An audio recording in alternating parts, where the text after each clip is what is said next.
Okay, I'm excited. I have the great honor of introducing our next guest. I have been following him since I was a kid. I have looked up to this man. I have dreamed of being him, as many of the kids have. I've wanted to make a difference in the world like he has. And I'm sure many of you have. He has a genius-level intelligence. He's a master escapologist, a master of every martial art, an unparalleled forensic scientist who uses great detective abilities to solve crime. He has the greatest high-tech equipment next to Israel.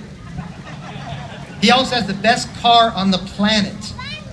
He is the Caped Crusader, the masked manhunter, the demon of the night, the world's greatest detective, the winged avenger, the Dark Knight, and apparently a tremendous friend of the state of Israel. Please join us in welcoming him all the way from Gotham City, Batman.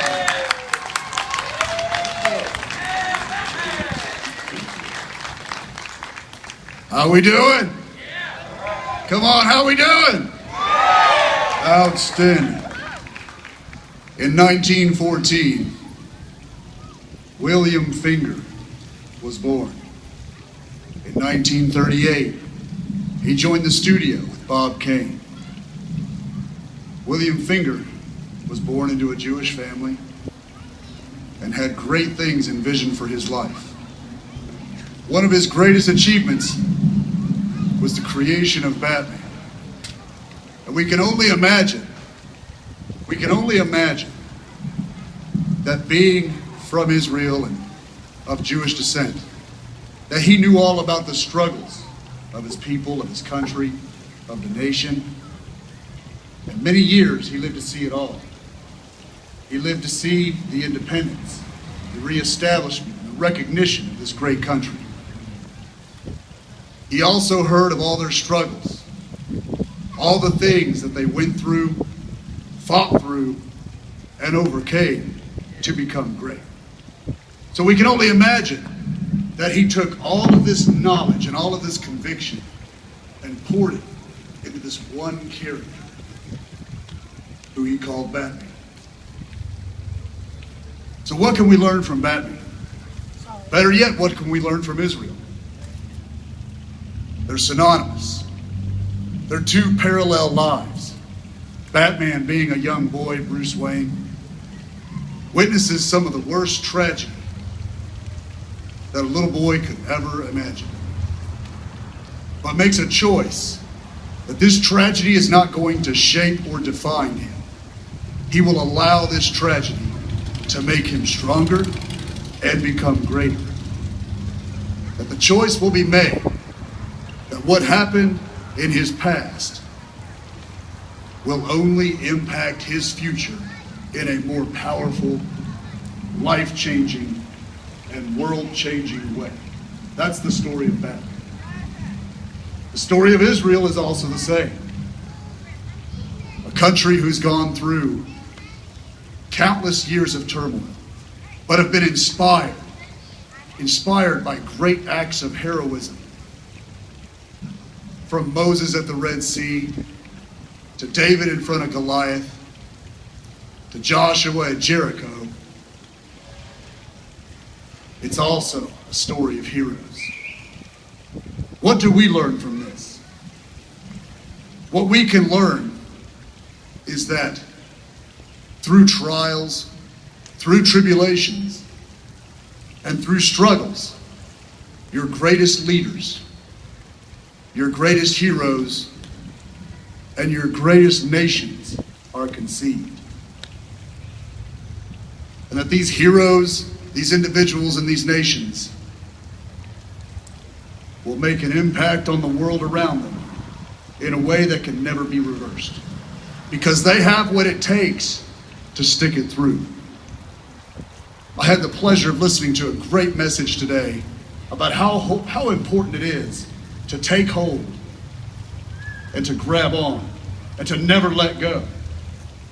And how important that is for us, because Israel taught us that.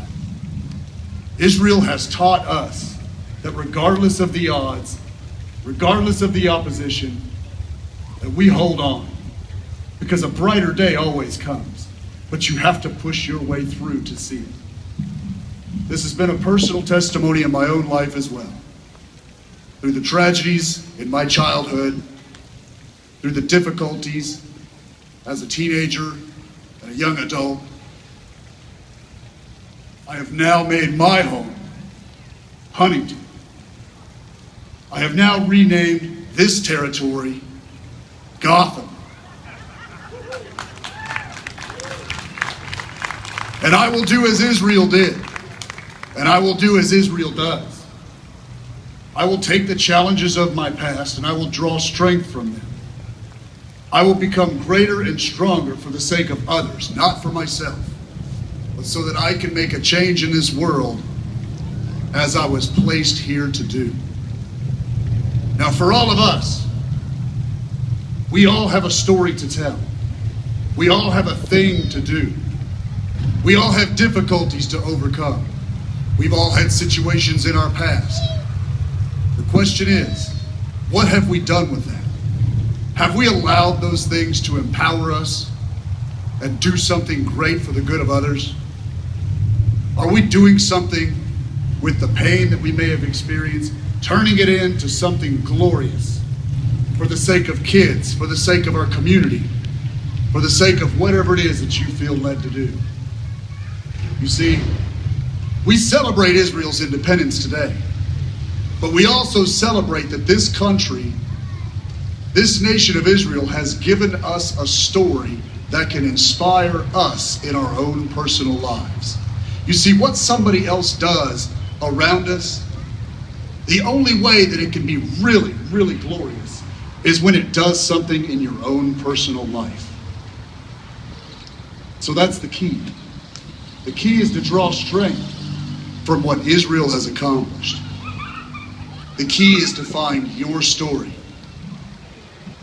The key is to hold on and to grab on to what your vision is for your life, and to do just as Israel did, and overcome and make a difference in spite of the odds.